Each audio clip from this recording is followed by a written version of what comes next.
All right. I'll be remiss if I don't, considering we are on the Chief Sports Network, which features shows like Inside the Gamecocks and is loosely affiliated with the Big Spur. Let's talk about LaNorris Sellers and Dylan Stewart as the top two players for South Carolina for just a moment.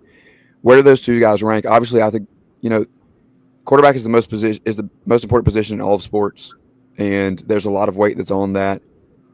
Sellers voted by the coaches as the top quarterback in the conference preseason. He's first team All SEC, and so obviously there's big expectations there. The other extremely important position is the guy that's trying to get him down, right, in the edge rusher position.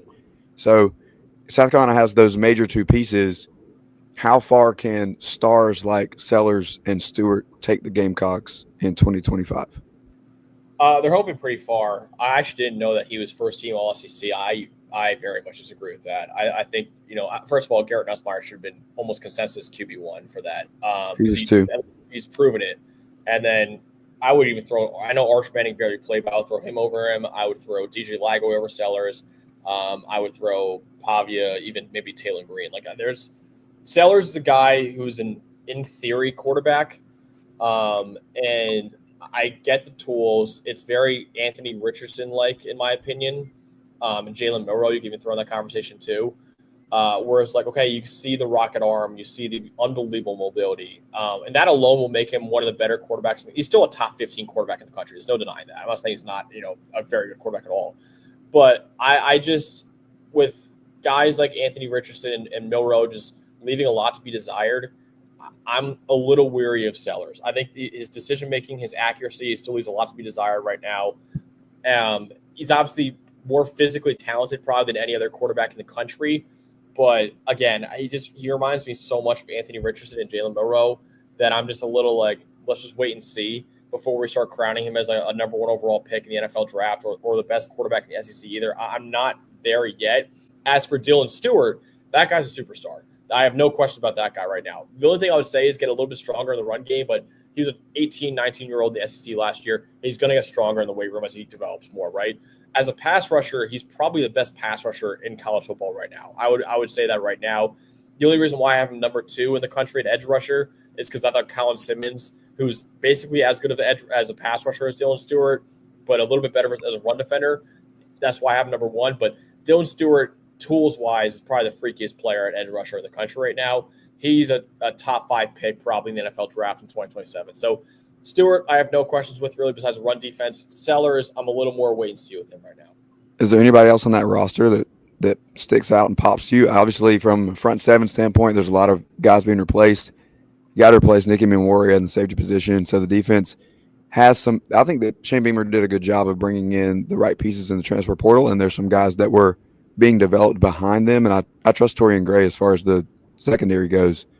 And then from an offensive standpoint, Nyck Harbor's the layup, right? Because if he puts it together, then you have freak athleticism with the ability to run routes and catch the ball if he can get all of that together. Is there anybody though that stands out to you as you look at from a roster standpoint that's not named LaNorris Sellers or Dylan Stewart on that roster that helps the Gamecocks elevate their game? Yeah, I think Sellers and Sellers and Stewart are two of the freakier players in college football in terms of athleticism. Nyck Harbor is the freakiest athlete in college football. Now, Yeah. He's very raw. He's a guy who, as a route runner, is just very underdeveloped right now. He was a guy that, coming out of high school, we didn't know if he's going to play wide receiver, tight end, or edge rusher, right? So This is it's understandable why he's so raw as a receiver right now, just because he didn't know what he's going to be. But his hands need some work. His route running needs a lot of work. But this guy has – I know I'm not saying this to be, very hot takey, but he has Calvin Johnson level athleticism right now. He's a guy who's, 6'4", 6'5", 235. He ran a 10-1 in the 100-meter dash, a 20.2 in the 200-meter dash. The U.S. Olympic team invited him out, I believe, this summer to train with them as a maybe potential sprinter. And he said, no, I'm going to focus on football. So you have a guy who's like a tight end size who could be an Olympic-level sprinter. That's unbelievable, right? So, again, very raw. But that kind of athleticism, if you could develop a little bit more, that kind of athlete does not fall out of the first round of the NFL draft. If you could develop a little bit more. Again, he was a leading receiver last year for the team as a wide receiver. But he's just very underdeveloped right now. But, man, that guy, there's no athlete in the country who's freakier than Nyck Harbor. I'm really hoping he can put it together this year as a junior, because he could be an absolute superstar if he really develops a little bit more as a route runner. Well, you talk about Calvin Johnson, and another former Detroit Lions wide receiver who actually was a leading receiver once upon a time in the NFL is Mike Furry, who is now the wide receivers coach at South Carolina. So the developmental process that we've been able to see with the receivers under Furry, he actually made the statement that he was good with the freshman class of 6 that they had coming in not to go to the portal. And you look at how that receiving corps graded out last year, it left some things to be desired for sure. But for him to be able to look at it and say, I'm good with the talent that's here, let's bring them up to speed.